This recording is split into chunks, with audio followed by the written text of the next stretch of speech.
No?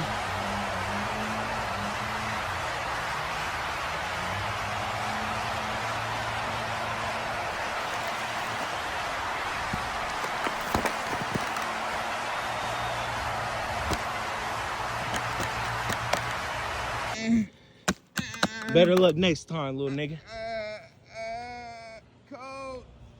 And boom, Lives Legion, we are back with another video, man. Let me just tell y'all how dumb, before we get into that, not just bash myself. Welcome back to another video, y'all. We are back live Legion with another react. Now it's time into the bashing. Y'all would have got to react a lot earlier. I went through a whole 30-minute react. As I was editing, I put the clip in from the react, right? Whole shit muted. Everything. No sound. All emotion. If you were deaf, it would be a great reaction. If you're anybody else, it's fucking terrible. So, now we're here doing another react. A sound tested react. We all good here. I know we are. As y'all saw in the intro, I do make skits. I threw a skit in there. We're going to always throw skits in. I'm always try to throw skits in the beginning of my videos just to let y'all know we doing a lot of different things, man. Right there, as you can see, the Instagram is RenZ2Brazy2Ys. Make sure you like, comment, and share on there. Make sure y'all like, comment, and share on here, man. Enough of the yap. Today's video, we got Matty Balls, the satisfying death of overpriced concerts. And it's going to be a good react, bro, because I have noticed that, bro. Concert tickets used to be taxing. Nobody's selling out. And I'm talking about the important people aren't even selling out now. So, well, let me not say that. People still selling out. But the prices ain't crazy and shit. Even the big people, the prices ain't that crazy. But we're going to get more into the details. Enough of the yap. Let's get into the react. Make sure y'all like, comment, subscribe, and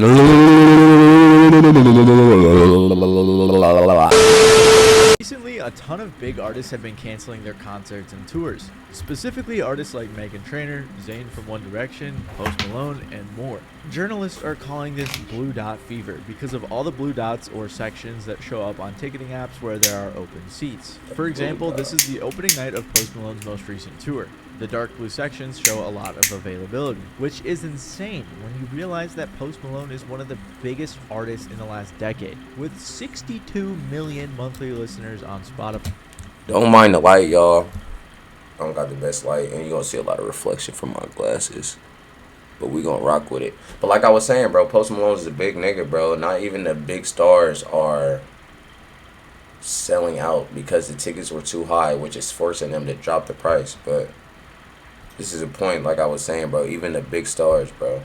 And he's the 13th most streamed artist of all time. So how is one of the biggest artists of our generation struggling to sell seats on his tour? Well, it's more than just rising ticket costs, as I think there are two main reasons for this recent blue dot fever phenomenon. But before we can get to those reasons, I think it's important to understand the economics of the concert industry. Concerts have been around just as long as music has. However, obviously a lot has changed. And I'm not just talking about in comparison to the OG symphony days. Today, when most people think of popular concerts, they're thinking of some modern pop or rap shows, or the classic rock and metal ones. But nowadays, the concert and touring scene couldn't look more different, and that's even with festivals still being pretty popular. Generally, rock bands are to thank for revolutionizing the concert industry, first starting to pick up steam in the 50s, then reaching full financial domination by the 70s. And don't get me wrong, there are a ton of examples of pre-70s concerts and tours that did amazing. Like the Beatles, for example, who had their 1964 North American tour, which was a 33-day, 32-show spectacle across 24 cities that honestly changed the touring industry as a whole. But you get the point, and by the 70s, concerts were super mainstream. And some claim that it was the greatest era in music history. Aside from the... I ain't gonna lie, though. It's my theory. Obviously, before he goes into his, which this video is about, I think that it's the same reason why, like,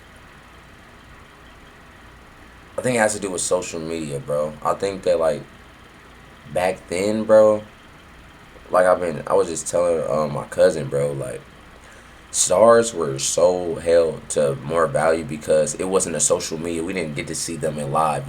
They weren't as accessible. We only saw them if they did interviews and on award shows and music videos. So concerts was a high demand because this is one of the only chance we might see our favorite star. Nowadays, you seeing your favorite stars on live. You seeing them on Instagram posting every day or TikTok or whatever. I don't know, they're way more accessible, bro. You seeing a lot of clips with people running into stars more than you ever saw. It was like even when I was younger. So definitely back when they said like the Beatles 60s, but even when I was younger, like early 2000s, bro, like the internet was around, but it wasn't kind of what it was now, like live and all like what it is now. Even then, bro, stars were just crazier. Like the fame hit a little different, bro, because you did not see these niggas a lot, bro. I'm telling you. So I feel like that has a lot to do with concerts now. Now it's like I see this nigga so much on interviews, on this, on that, on so many forms of content. It's like concerts are really in high demand because I don't know, like you seeing them more. I feel like, if that makes sense. That's my theory. I really think it got a lot to do with technology, bro. That shit done ruined so much shit, bro.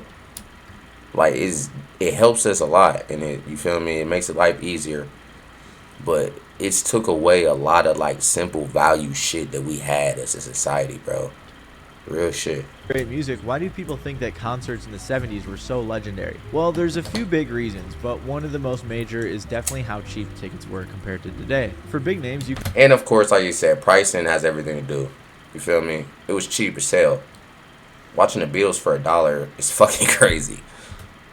Like, that just sounds crazy. So pricing, of course, has a lot to do with it too, though. You could expect to pay anywhere between $5 to $15 for what are, in general, pretty good seats and a straight-up steal in value. Even adjusting for inflation, that comes out to only around $40 to $130 today, which is kind of peanuts compared to what a lot of ticket prices are. Here are some examples to really round out this point. In 1975, it cost just $7.50 for a ticket to the Rolling Stones with Stevie Wonder as the opener. In 1978, that's a crazy lineup. Stevie Wonder opening, then a Rolling Stones fucking band coming in. The demographic of that concert is crazy. It's so many different types of motherfuckers in that type of crowd, bro. It was $7.50 for Aerosmith. In 1975, it was $10 for Elton John, and the list continues to go on. Now, a big reason these ticket prices were so low is how the industry functioned at the time. Back in the day, concerts and tours hadn't really been tapped into for the financial gain that they have today. Back then, concerts and tours had a different function, and that was to boost album sales. Rather than being seen solely as a massive source of direct income, the music industry instead saw concerts as a form of marketing to further push their album sales, which is ironic looking back because of how streaming changes the game. It sort of flipped, and now tours are where artists really get their bag. Since that do make sense, they was getting more money on different things. Now it's like the concert is what they really cleaning up for, like their money, because they getting fucked over on the contract and streams and shit. So now it's like the concerts are their, like, you feel me, their bag for real. They getting paid for shows and shit. That's their real money. So like they said back then, it was more of, and I just saw this shit in the kind of like shit in the Michael Jackson movie, bro. The spoiler in there, he said, like, not even in the movie. I'm mixing it because I've been in a deep rabbit hole with Michael. It was like an interview. Like, that's how, like, it was. When you drop an album, you go on tour immediately to push that new album. You feel me? That was the bread and butter for, you feel me, a long time for artists. They can't make quite as much money from streaming. You know, back then they were selling CDs and cassettes even, and that was direct sales. But with streaming, artists are making quite a bit less, so they have to make their money on tour. Overall, the tickets for concerts back in the day were so cheap that fans practically had no excuse not to buy, which is a completely different situation from the one that we face today. To the epidemic spreading across the music industry, have you heard of the so-called blue dot fever? It's a term coined by the internet and tabloid newspapers after concerts are canceled due to low ticket sales. The main symptom, represented by the little blue dots on Ticketmaster's venue map. Artists including Post Malone, the Pussycat Dolls, and Meghan Trainor all canceling concert dates as speculation grows over weak ticket sales. Like I said in the intro, a ton of artists have had to cancel concerts. I'm not gonna lie, I did not know the Pussycat Dolls still toured. What song did they make? They have a song out? Fuck. They on an anniversary tour? When the hell did they start making music again? The hell? Concerts and tours, especially lately, and they've began to call this Blue Dot Fever. Also, like I said in the intro, Post Malone is a pretty big artist, so is it really possible that he's actually struggling with ticket sales? Well, the reason he gave was, as he said, "I promised y'all beautiful people new music, and I don't have the time to finish it before tour starts. We ain't ready for tour just yet, so I'm making the decision to push the tour back about Hell 3 weeks to get." That's, yeah, nice fucking excuse. You weren't selling tickets, buddy. Former frontman from Van Halen, Sammy Hagar, was about to go on his first UK tour in 30 years. He was originally going to perform in an arena with a 20,000 person capacity, but then switched it for 3 nights at a 3,800 person capacity venue. He also subbed out a 21,000 person capacity arena for another venue that had a 3,500 person capacity. He put out a statement saying, "A more intimate size really lets us connect with the audience," which fucking downsize to death right there.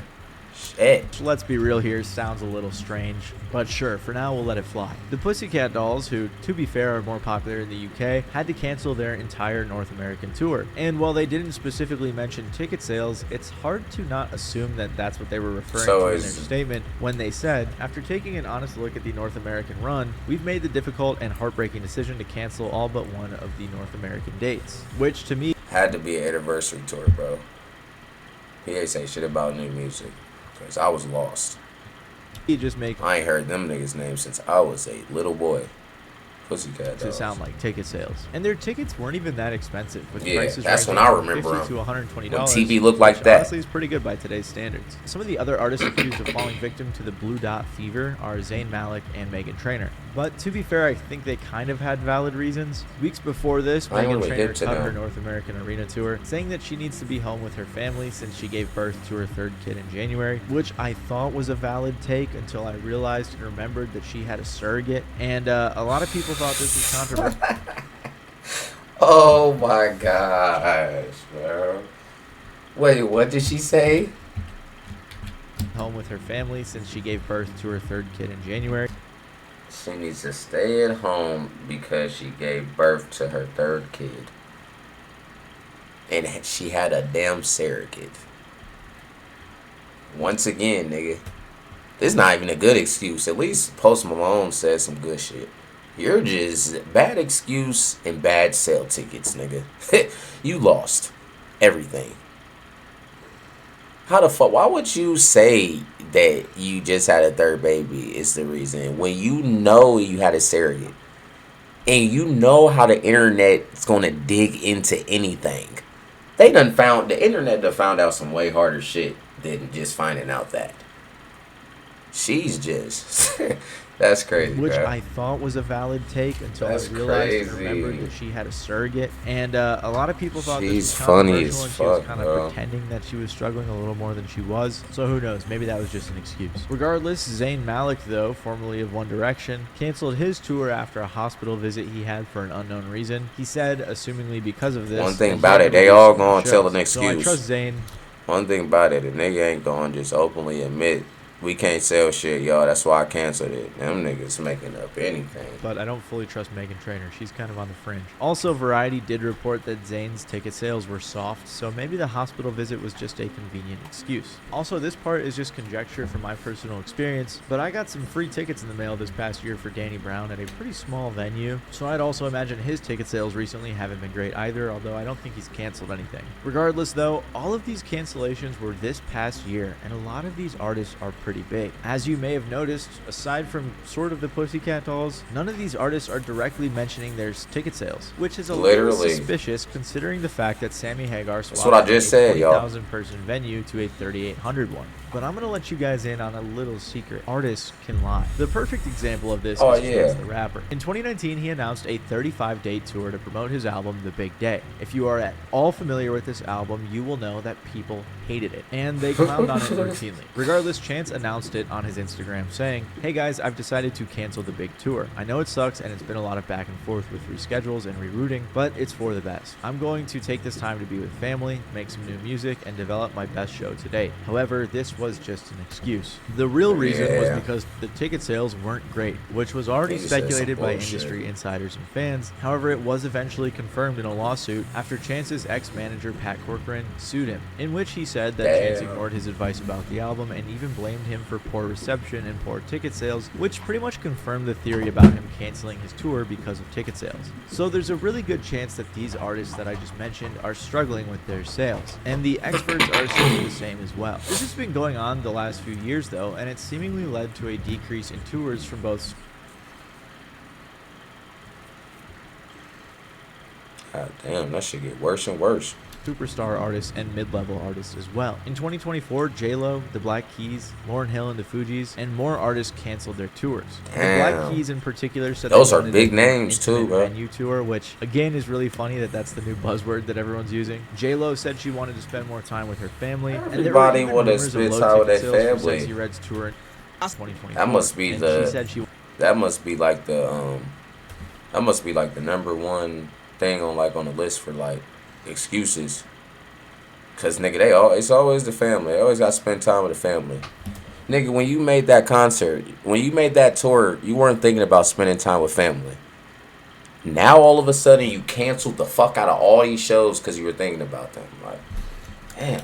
wasn't going to cancel any dates. That's their However, favorite a one to handful of use. dates were later canceled quietly with no explanation. Pink and Justin Timberlake canceled specific dates, and the Jonas Brothers postponed their European tour. All of this being in the last few years. Again, there are still plenty of big artists who have been touring successfully, but it's almost shocking how many large artists have had to cancel dates or tours entirely. And it's even more fascinating seeing how each artist justifies it, knowing that a lot of them are probably lying. I mean, come on, Sexy Red, did you really think we wouldn't notice you saying that your sales are just fine and then you secretly canceling your shows? She even canceled the show in my city. That was very disappointing. Music industry nerd Eric Alper said, "It seems to be a trend of weaker ticket sales or cancellations and general industry concerns. We're just seeing quite high-profile artists that were usually guaranteed to sell out suddenly cancel their shows for various reasons." But what are the actual reasons that they're canceling these shows? I mean, I get things can get expensive, but there's no way that Post Malone and Jelly Roll combined can't sell out an arena, or at least sell out a good chunk of it. I mean, somehow Taylor Swift fans can afford to sell out her record-breaking tours, so why can't these guys do it at maybe even a slightly smaller scale? Well, there are actually a few reasons at play aside from just the price that I think are worth mentioning, and it may be an inevitable thing as the times change. My first major reason why has to do with the change in the way that fans interact with music now. After COVID lockdown ended, artists were selling out tours left, right, and center, likely because people were just bored of being locked up for a while and wanted to get out. According to J.R. Lind, a writer from Polestar, in 2021 and 2022, there was such pent-up demand that it was really easy to tour and everybody was making a lot of money. Despite ticket prices being significantly higher with inflation, people still forked over the money for the sake of getting out. But things aren't that easy anymore, and like I said, there's a few reasons why this is happening. One of them being that for many people, streaming caused a casual relationship with music, aka the mythical casual listener, which leads to a lot of artists outbooking their actual reach. While some people may get a ton of streams online, since it's so easy to listen these days, a lot of fans aren't actually dedicated enough to spend the high price on tickets. And when these What did I just say, y'all? That was my myth, man. That's why I said it. That's why I said my theory beforehand, bro. I really think it's like our intake of streams and shit, man. That shit. streaming numbers are that shit, still bro. used to inform venue decisions, poor sales are reflected, at least poor compared to the expectation. For example, back in the day, if you liked an artist, there was a bit of a commitment that was required. You had to actually purchase the CD. You had to listen to the whole album to hear the one song that you really liked. And even early on in the digital era, you still had to buy albums from Apple or whatever platform you used. The point is, for a fan, there was some form of ownership and commitment that was involved in listening to an artist's music, which meant you couldn't always just throw on a song by someone new or try a different genre, at least without sacrifice. And you didn't really have as much of a decision to be made. An agreement that practically went out the window with streaming, since you could listen to a song once and never again without batting an eye. I mean, just shuffling popular playlists or using Infinity Play or something like that completely removes that commitment. A lot of people nowadays just simply aren't as locked in when it comes to who they're listening to or what they're listening to. I'd wager it's become increasingly common for a lot of casual listeners to not know the names of artists or songs they listen to half the time. I mean, I do this too. I'll listen to a mix on YouTube, or sometimes I'll just let Infinity Play go and just serve me up something random. And because because I'm so interested in music, usually I'll check who the song's by if I like it, but I could totally understand how some people don't really care to check and they just aren't invested as much. All you have to do is pay $5 or $10 a month for like Spotify or something, and you have infinite music. I mean, you can get infinite music for free on YouTube. So since the commitment required to listen to an individual's new music is gone, many fans just aren't as deeply connected as they used to be. And don't get me wrong, I'm not saying super fans don't exist. Of course they still do. But the gap between them and the average listener seems to have grown drastically. Big. More passion. On God, it really is still, like I said, it's still niggas that's going to be able and still like obsessed, not even obsessed, just like really like a star, like a musician enough to, you know, go to a concert. I'm not saying like it's canceled, but it's like them big old crowds of people and all that.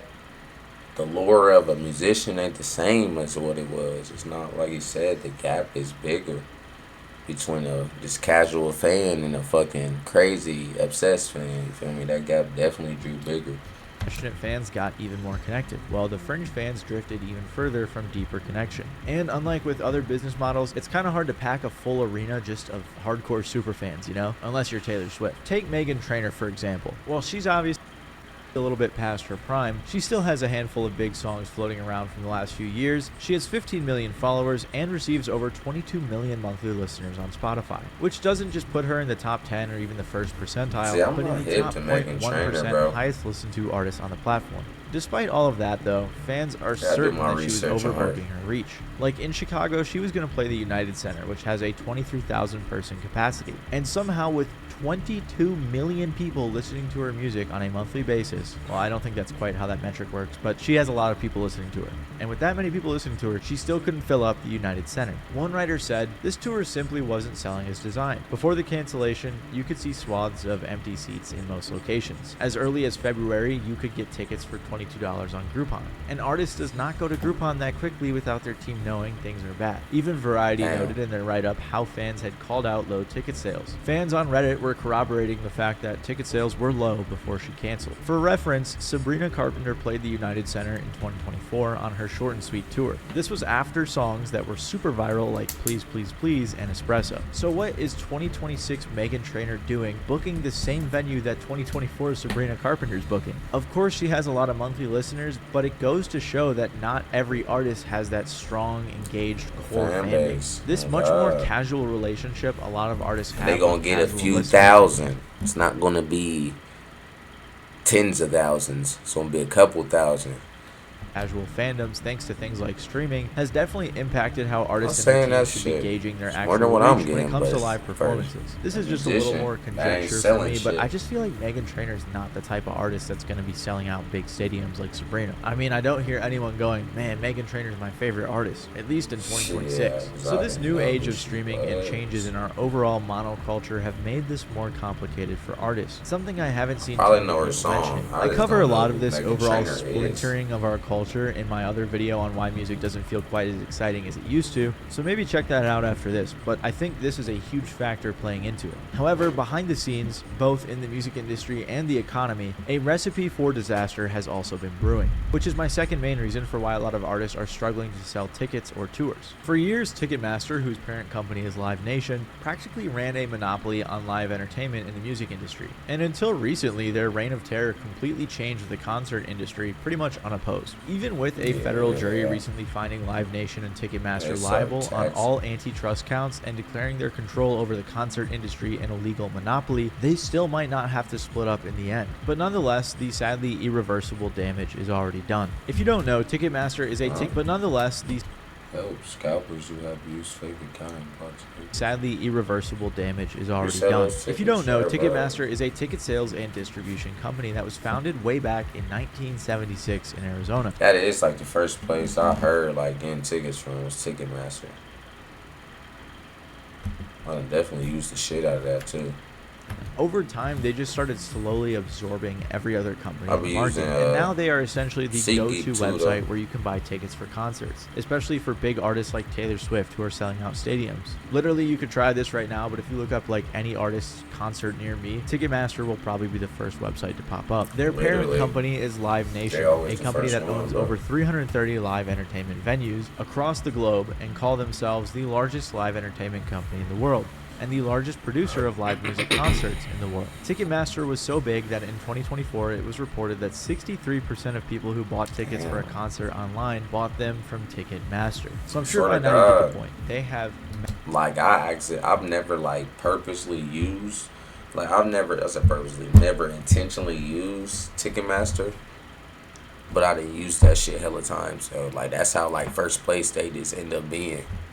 You just gonna use them. Like, if you need tickets anywhere, they're gonna be the first people to pop up. Massive influence Swear in to the music God. industry. Because of their essential monopoly on live entertainment and their practices like dynamic ticket pricing, concert tickets have got a whole lot more expensive. I mean, the average ticket price in 2025 was $135. You may think a lot of this has to do with inflation because everything has gotten more expensive lately, but for the most part, it's Ticketmaster and Live Nation's fault. If you don't believe me, concert ticket prices have risen at a much higher rate than tickets for movies and general inflation has, which is why most people pin the blame on Ticketmaster. And this control Ticketmaster has isn't anything new, as by the end of the 80s, Ticketmaster already had its claws deep into the music game. They even bought out their biggest competitor, Ticketron, in the early 90s. As the years passed, they continued to repeat the model and grow bigger and bigger until they inevitably swallowed up the entire market. But it wasn't just a good business plan that made them successful, since Ticketmaster has been known to employ some shady practices. One thing about it, to be in these industries,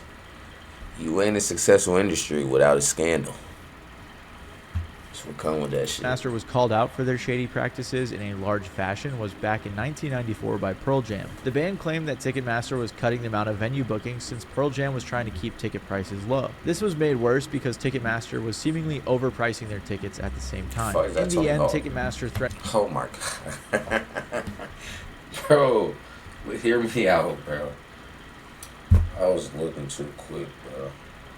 I thought that was Tony Hawk, bro. Fuck. Just because Ticketmaster was seemingly overpricing their tickets at the same time. Bro, hold on, man. I ain't tripping, man. This was made worse because Ticketmaster was seemingly overpricing their tickets. This face right here, bro. This expression and like just, he looked like Tony Hawk, bro. Maybe I'm crazy, but that nigga look like Tony Hawk, bro. And it's like this part. Fuck this. What is he so happy for? Shit weird. Why he look like that? He don't look like a real person, bro. Why is he so happy? We need to put him on the. He needs to be in court next. At the same time. In the end, Ticketmaster threatened to sue, and a complaint to the... Now, like, this angle is like, fuck, he doesn't look shit like Tony Hawk. That's where it's like, damn. It was just that face. Department of Justice was like filed by Pearl Jam. Pearl Jam has accused Ticketmaster of being a monopoly and of using its power to scuttle a summer... Fuck, that gave niggas pictures of ice water at court? Damn. Fuck. It was nice in the 90s. Before, the band had planned It was real nice. tickets to sell for a relatively low $18. We got the Pearl cup Jam was of ice supported by water, a representatives pitcher, of REM and Aerosmith, and whose napkins. manager left no doubt that more than one band is unhappy with Ticketmaster. There was a ton of backlash against Ticketmaster, and even other bands like U2 came out with similar complaints. U2's manager, Paul McGuinness, said, "I think everyone in the business would prefer an atmosphere of competition, but it was the Justice Department that did away with that when they allowed Ticketron to be acquired a few years ago." And Pearl Jam even testified against Ticketmaster in a congressional hearing where other artists were mentioned as well. It is well known in our industry that some portion of the service charges Ticketmaster collects on its sale of tickets is distributed back to the promoters in the venues. He don't sound like a This real person, incestuous bro. relationship and the lack of any national competition for Ticketmaster that has created the situation we're dealing with today.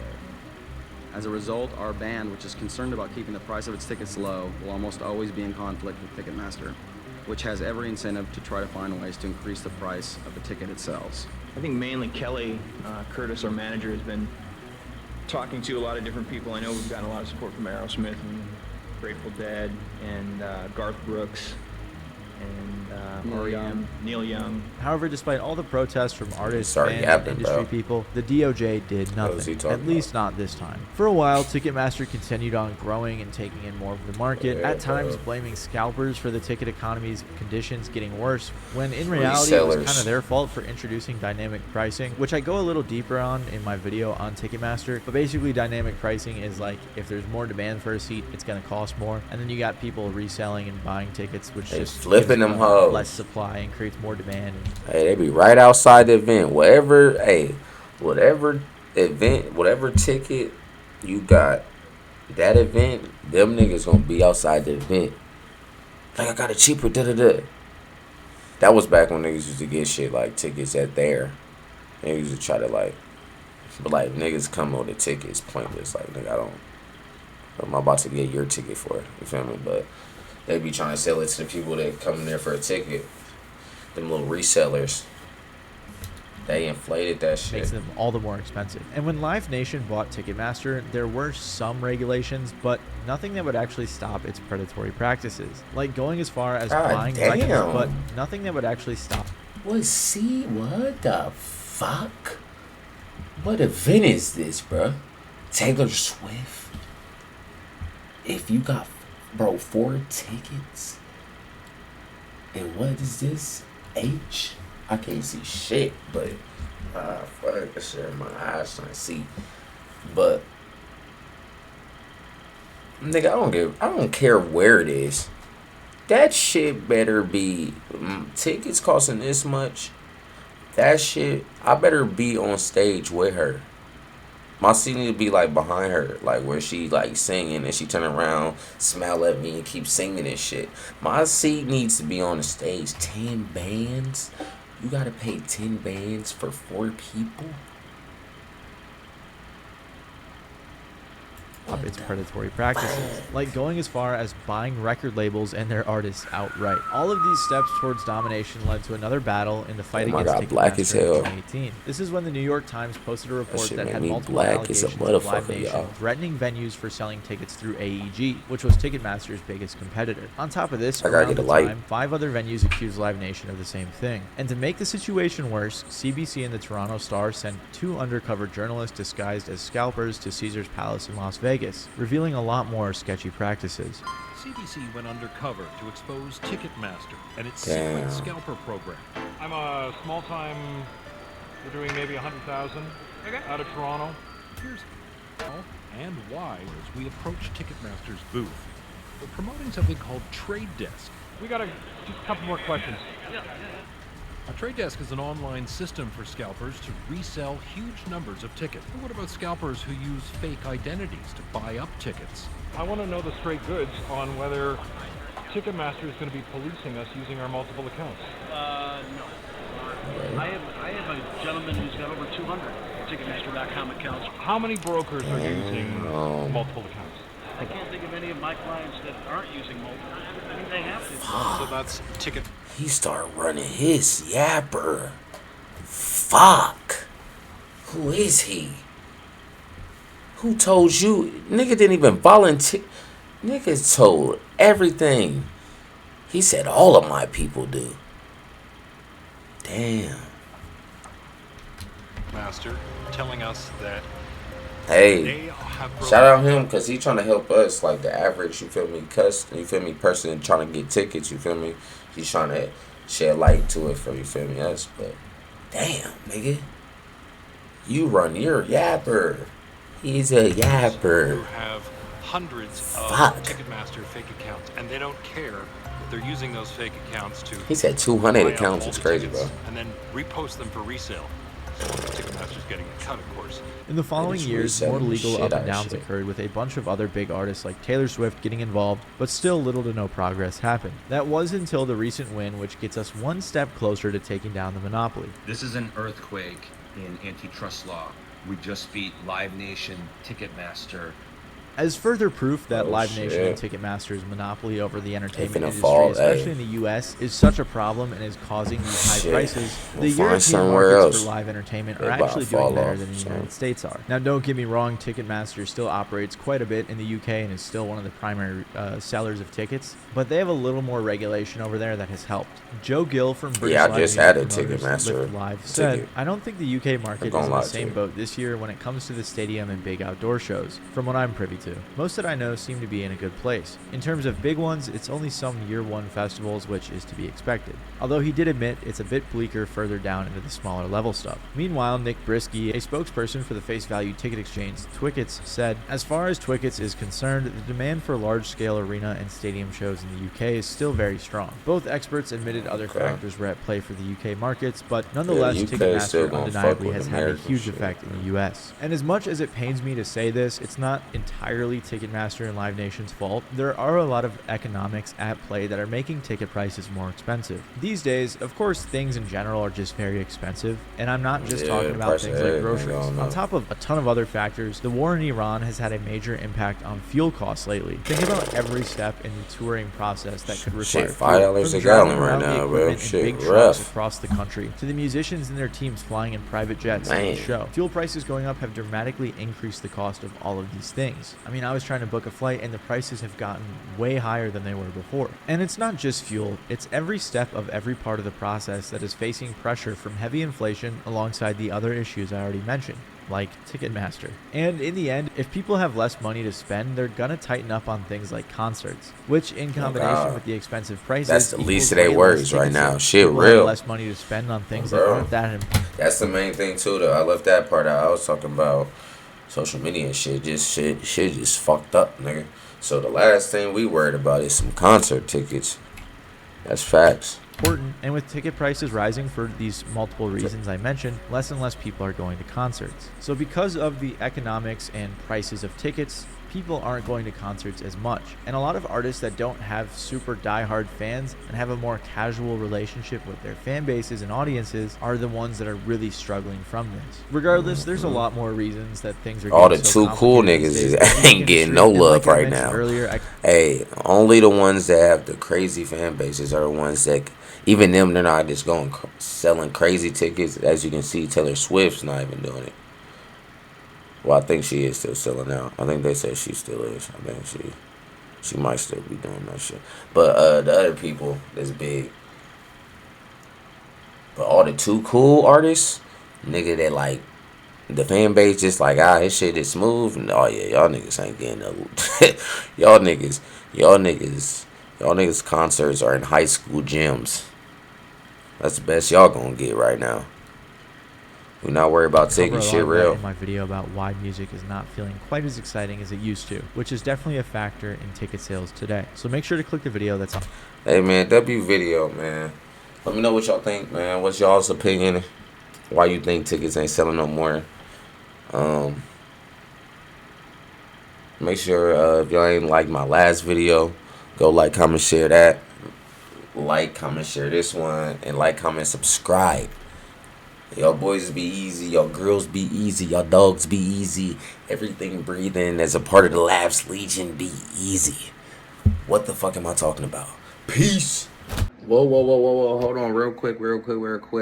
I just want to let y'all know I do have more than this main channel, man. Make sure y'all look at my gaming channel. And we got a sport channel for all sports, specifically football content. I'm going dollar for dollar. I'm going dollar for dollar. I'm going dollar for dollar. She screaming, she holler, she liking the way that I walk. I don't need a designer to get right behind her. She loving the way that I talk. All this hustling, grinding, this business I'm on, and I do all this shit on my own. Now I'm writing on my wrongs. Picking up pieces I'm on. If y'all not watching my daddy, what are y'all doing?